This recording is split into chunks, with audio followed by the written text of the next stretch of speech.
Hello everyone, I welcome you all in your accountancy class. We were discussing about issue of shares. Today we will discuss about forfeiture of shares. तो what is the meaning of forfeiture? forfeiture का जो Hindi word होता है that is जब्त करना. हम कहते हैं ना, हम किसी से कुछ जब्त कर लिया, छीन लेना किसी से कुछ. क्यों करना पड़ा ऐसा? क्यों हम शेयर्स को किसी और पर्सन से फॉरफिट करेंगे? देखो, कंपनी ने शेयर्स इशू किए, अलॉट कर दिए किसी पर्सन को. अब कंपनी स्टेप बाय स्टेप अपनी पेमेंट मांग रही है कि अब मुझे आप अलॉटमेंट का पैसा दो. अब फर्स्ट कॉल मांगी.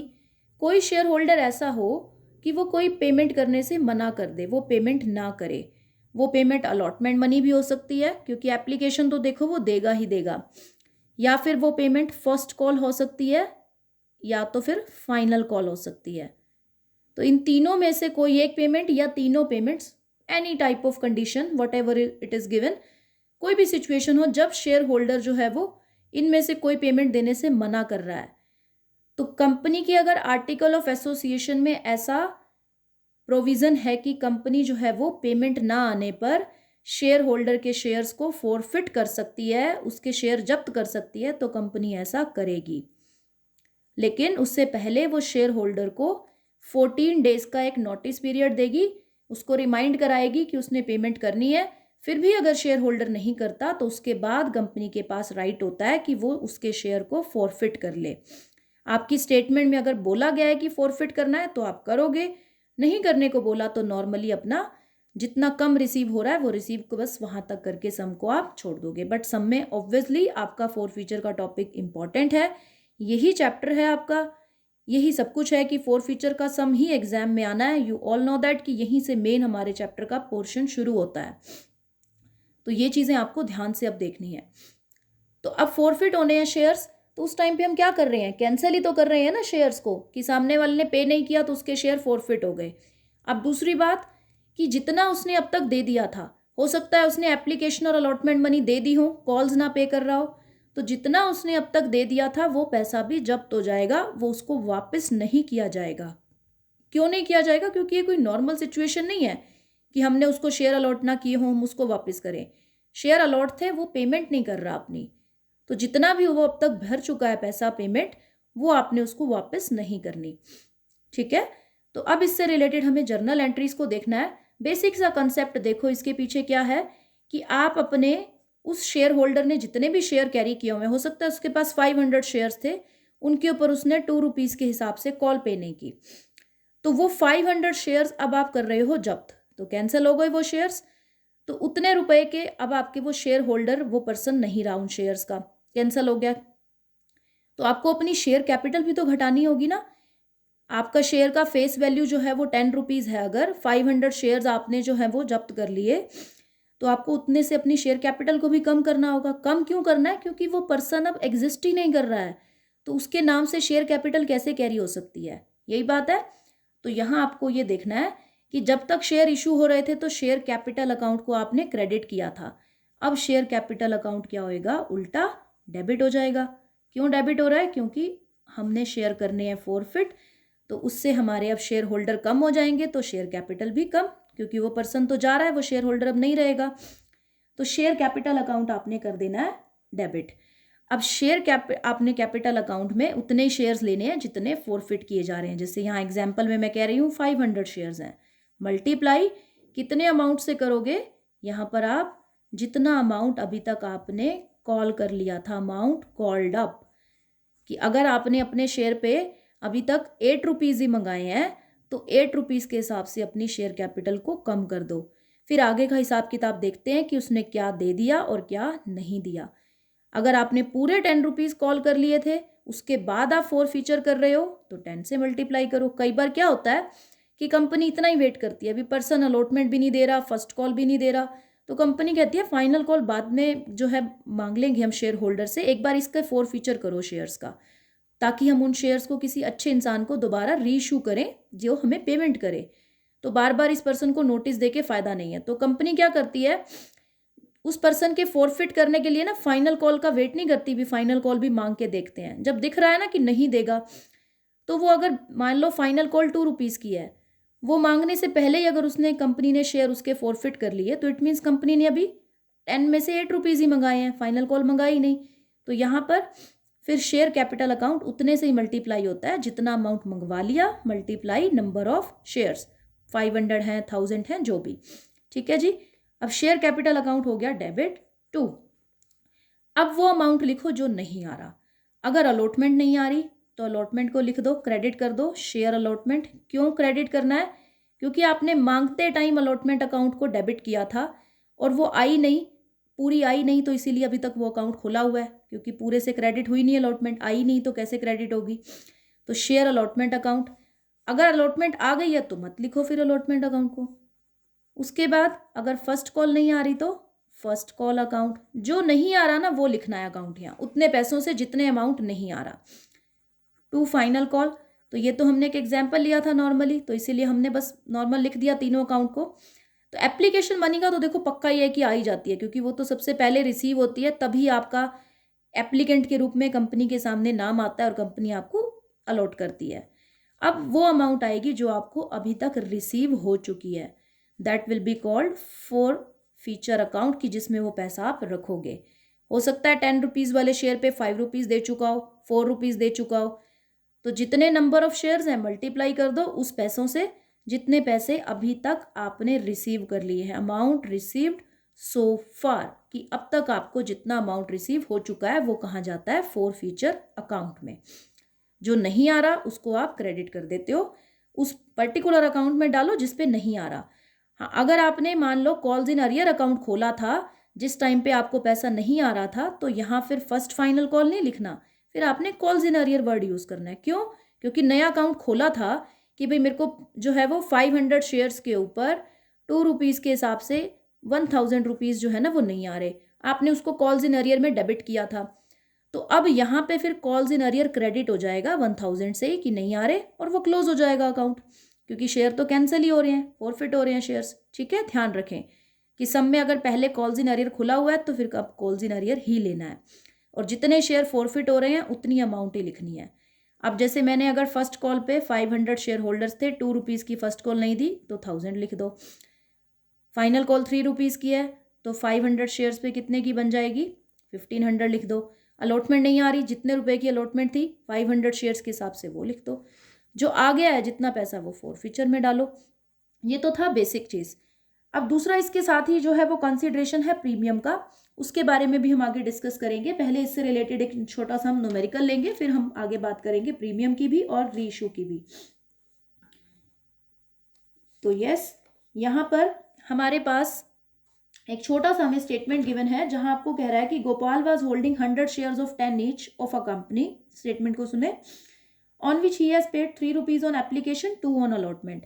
कि गोपाल एक पर्सन था, उसके पास जो है वो 100 शेयर थे, तो एप्लीकेशन के ऊपर उसने जो है वो 3 रुपीज़ पे किए, अलॉटमेंट के ऊपर जो है उसने 2 रुपीज़ पे किए, बट उसने जो है वो फर्स्ट कॉल जो है पे नहीं की 2 रुपीज़ की। ठीक है। If the shares of Gopal were forfeited by directors then entry for forfeiture. देखो वो ये कह रहा है कि उसने ना फर्स्ट कॉल पे नहीं की 2 रुपीज़ की, और उसके बाद कह रहा है कि कंपनी ने आगे कहा ही नहीं उसने कुछ कि कंपनी ने सेकंड कॉल मांगी या नहीं, उसने कहा उसने कंपनी ने शेयर फॉरफिट कर लिए। तो इट मीन्स कंपनी ने उसके शेयर जो फॉरफिट किए हैं वो फाइनल कॉल मंगवाने से पहले ही जो है वो कंपनी ने फॉरफिट कर लिए, क्योंकि फाइनल कॉल की बात ही नहीं कर रहा ना, इट मीन्स फाइनल कॉल मांगी नहीं है। तो अब आपने लिखना है share capital account debit.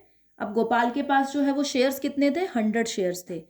100 shares पे अमाउंट अभी तक कितना मंगवा लिया गया है, शेयर कैपिटल अकाउंट उतने से डेबिट होगा।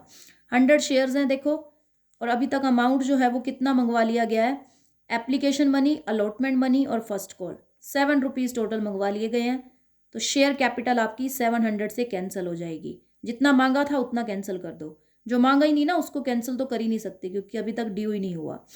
अब जो नहीं आ रहा, क्या नहीं आ रहा, फर्स्ट कॉल, क्योंकि एप्लीकेशन और अलॉटमेंट तो पे कर चुका है।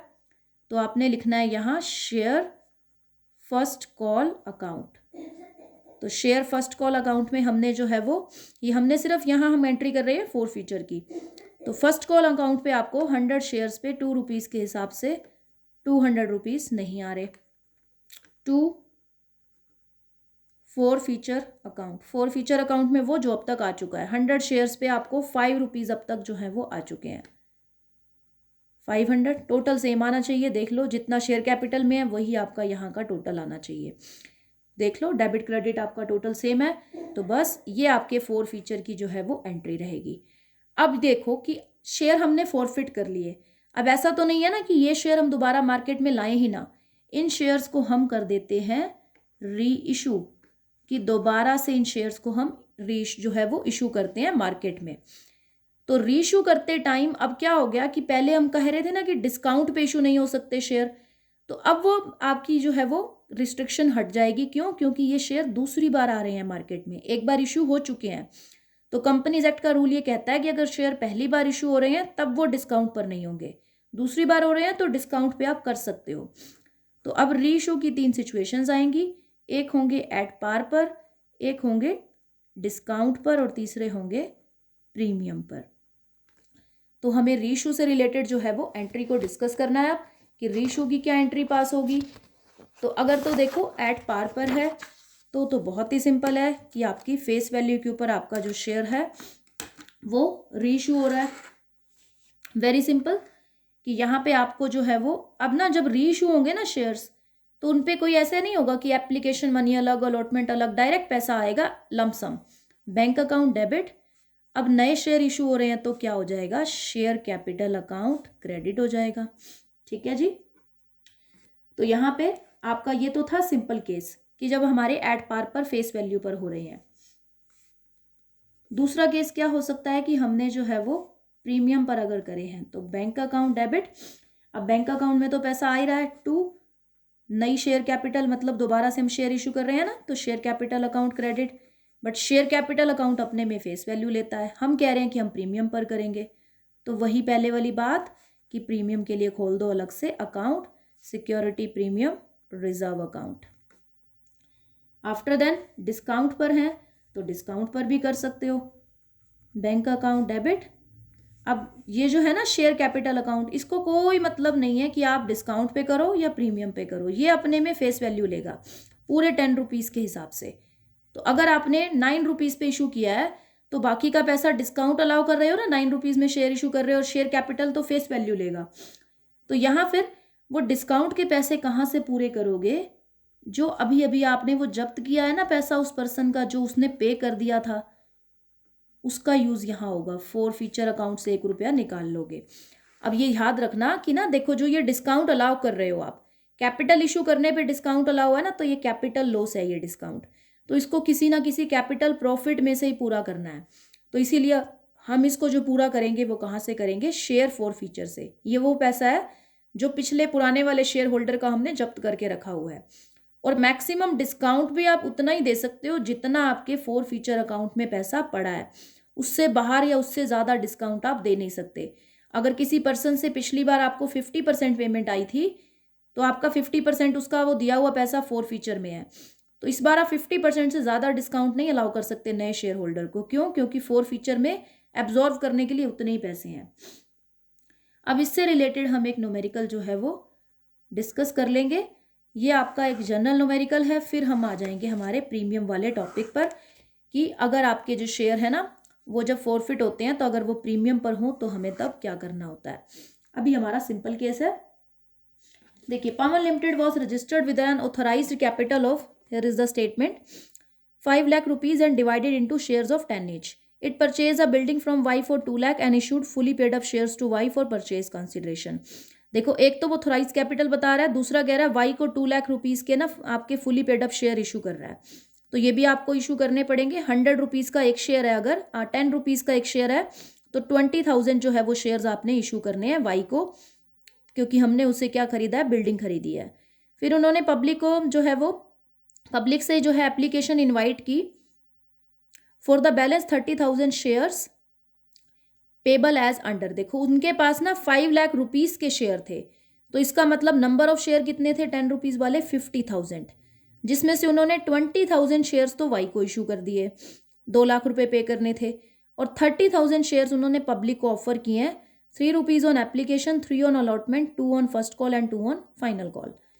अब आगे देखो क्या कह रहा है कि Ashok has been allotted 500 shares, fail to pay both the calls. Ashok ने ना 500 शेयर्स थे उसको अलॉट, उसने दोनों कॉल्स नहीं पे की, उसके शेयर फॉरफिट कर लिए गए और इनको रीइशू किया गया 9 रुपीज़ पर share to Hari as fully paid up. कि 9 रुपीज़ में इशू किया, लेकिन माना क्या कि सारे पैसे आ गए, कि नए वाले पर्सन को हम इशू तो 9 में कर रहे हैं बट फुली पेड अप मान रहे हैं कि हमने 10 रुपीज़ ये माना कि आ गए। इसका मतलब डिस्काउंट दिया है उसको, और डिस्काउंट दिया है तो कहाँ से पूरा होगा, शेयर फॉरफीचर अकाउंट में से पूरा होगा। आपको नेसेसरी एंट्रीज जो है वो पास करनी है। अब सबसे पहले तो जब कभी भी ना किसी पर्सन को आप मशीनरी लो, बिल्डिंग लो, तो उसको बाय करने की एंट्री जरूर किया करो कि बिल्डिंग जो है वो आ रही है। सबसे पहले तो एक एसेट आपने खरीदी है, तो बिल्डिंग अकाउंट जो है वो क्या हो जाएगा, डेबिट, और जिससे ली है वो वाई आपका वेंडर जो है वो क्रेडिट, कि आपने उससे 2 लाख रुपीज़ की जो है वो बिल्डिंग ली है। अब वाई को आपने करनी है पेमेंट। अगर तो आप कैश में कर देते तो वेल एंड गुड था, लेकिन हमने उसको करी है पेमेंट शेयर्स के रूप में, तो टू शेयर कैपिटल, कि वो पर्सन आपकी शेयर कैपिटल का हिस्सेदार हो गया। कितनी, 2 लाख रुपीज़ की कैपिटल, रुपीज़ 2 लाख है। यहाँ पे अगर नरेशन में जो नंबर ऑफ शेयर निकलेंगे वो 2 लाख रुपीज़ के शेयर हैं, तो 10 रुपीज़ एक शेयर की वैल्यू है। तो नंबर ऑफ शेयर मैंने कितने इशू कर दिए उसको, 20,000 शेयर्स ऑफ 10 ईच, कि 10 रुपये वाले 20,000 शेयर, तभी तो उसके 2 लाख रुपीज़ हमने दे दिए। अब 20,000 आपने वाई को दे दिए। आपकी जो टोटल कैपिटल थी वो कितनी थी, 5 लाख रुपीज़ थी। 10 का एक शेयर है, तो आपके पास टोटल जो है ना वो देने के लिए 50,000 शेयर्स थे, जिसमें से 20 आपने वाई को दे दिए। अब आप पब्लिक को 30,000 ऑफर कर रहे हो, और यहाँ नॉर्मल केस है, पब्लिक ने भी जितने आपने ऑफर किए उतने के लिए पब्लिक ने अप्लाई कर दिया। तो अब नॉर्मल आपको एप्लीकेशन मनी रिसीव होगी, बैंक अकाउंट डेबिट।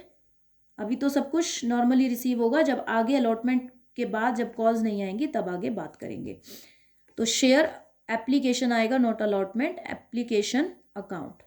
तो आपको जो है वो 30,000 शेयर्स के ऊपर एप्लीकेशन मनी जो है वो रिसीव होगी एट द रेट 3 रुपीज़ पर शेयर।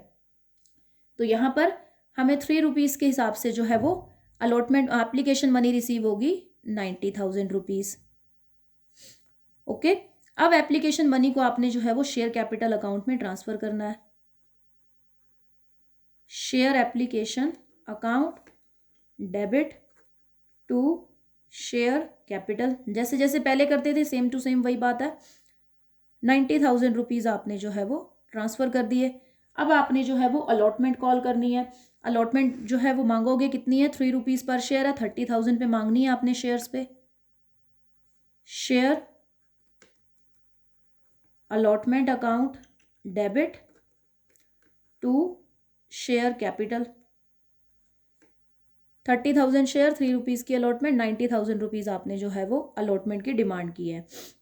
आफ्टर देन जो है वो अलॉटमेंट आपको जो है वो रिसीव होगी। अभी कोई जो है वो अरियर अलॉटमेंट तक तो नहीं है, तो हमें उस चीज़ को नहीं यहाँ पर कुछ भी ज़्यादा दिक्कत आएगी अलॉटमेंट तक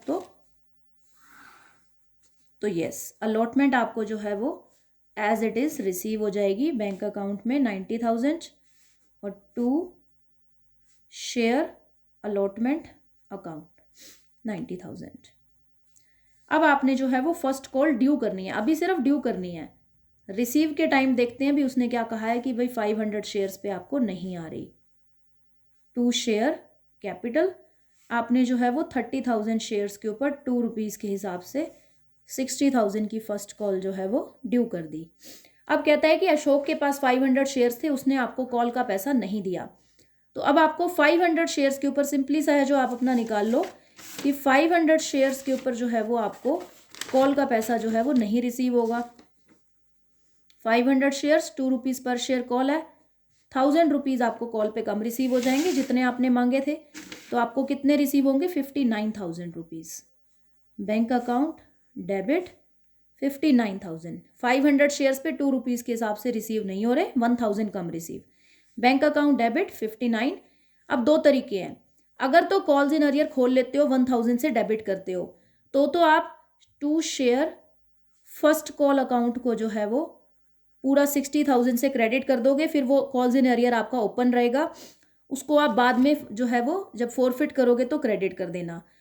और अगर आप ओपन नहीं करते हो तो फिर आपके फर्स्ट कॉल अकाउंट में अभी कितने क्रेडिट होंगे, 59,000। इससे क्या होगा, फर्स्ट कॉल अकाउंट क्लोज नहीं होगा क्योंकि आपने मांगे फर्स्ट कॉल में कितने थे 60 और क्रेडिट कितने से किया है 59 से, 1000 से खुला है और जो ये 1000 से कम क्रेडिट हुआ है ये कहाँ जाके क्रेडिट हो जाएगा, फोर फीचर के टाइम।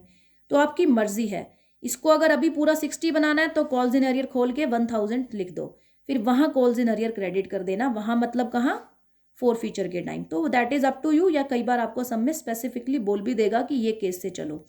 ठीक है जी, तो यहाँ हमने क्लियर किया। अब उसके बाद जो है आपने जो है वो फाइनल कॉल जो है वो ड्यू करोगे। फाइनल कॉल भी आपने जो है वो ड्यू करनी है, तो उसने फाइनल कॉल भी नहीं देनी है आपको क्योंकि उसने कहा है ना कि दोनों ही कॉल्स नहीं दे रहा। शेयर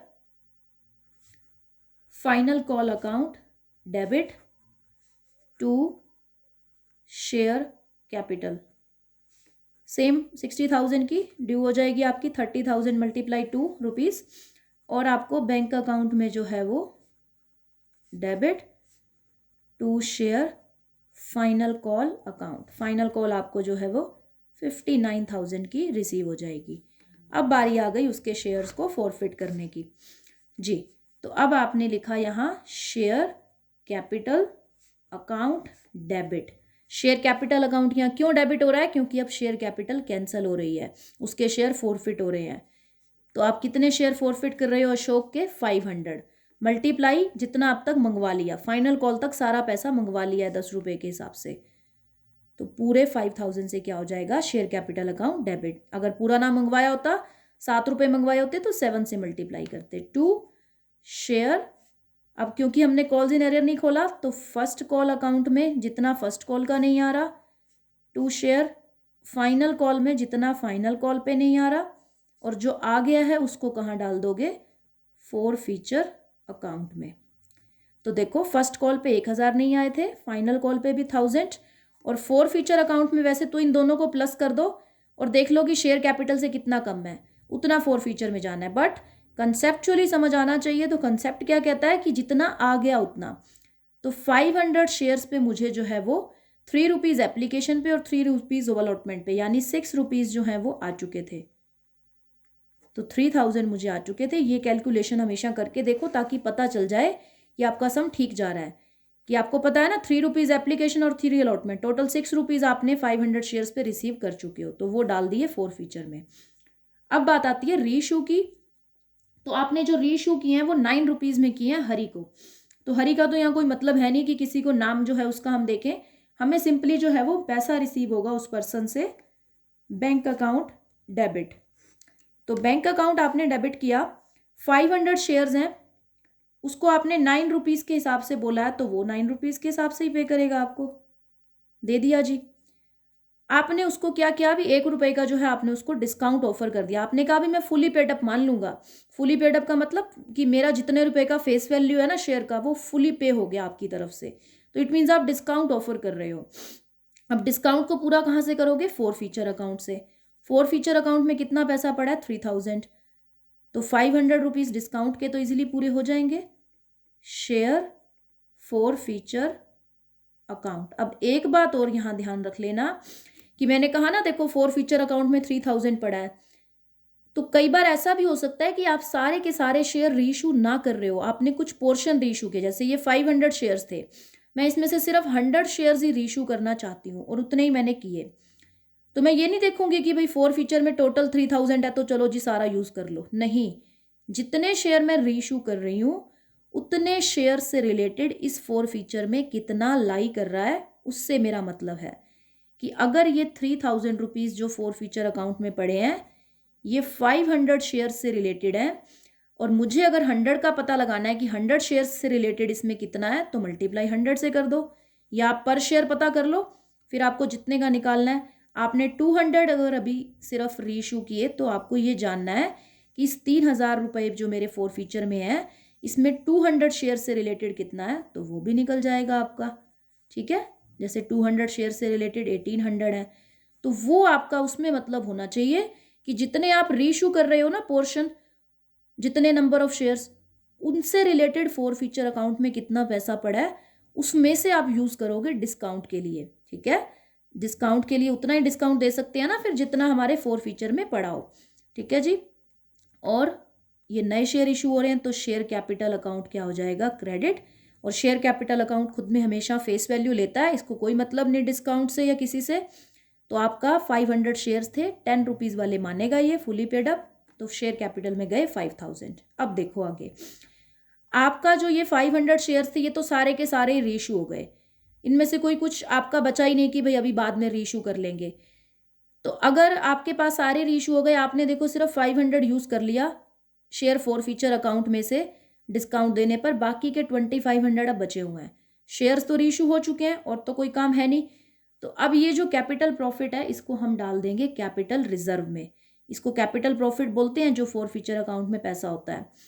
तो अब आप क्या करोगे, शेयर फॉर फ्यूचर अकाउंट में जितना भी पैसा आपका लाई कर रहा है उसको आप कहाँ ट्रांसफ़र कर दोगे, कैपिटल रिजर्व में। अब ये और यहाँ पे वही वाली बात ध्यान रखना कि मैंने कहा ना कि जो शेयर रीइशू हो जाते हैं उनसे रिलेटेड जो पैसा होता है ना, वो पैसे में से जितना यूज़ करना था हो गया। हो सकता है कुछ भी यूज़ ना हुआ हो, शेयर आपके फेस वैल्यू पर रीइशू हो गए हो, तो वो पैसे को, जो शेयर रीइशू हो चुके हैं उससे रिलेटेड पैसे को आपने कैपिटल रिजर्व में डालना है। अगर अभी मान लो मेरे 100 शेयर रीइशू होने रहते होते तो उससे रिलेटेड, उन 100 शेयर से रिलेटेड पैसा मैं फॉर फ्यूचर में पड़ा रहने देती, बाकी वाले को जो रीइशू हो चुके हैं उनसे रिलेटेड पैसे को मैं कैपिटल रिजर्व में डालूंगी।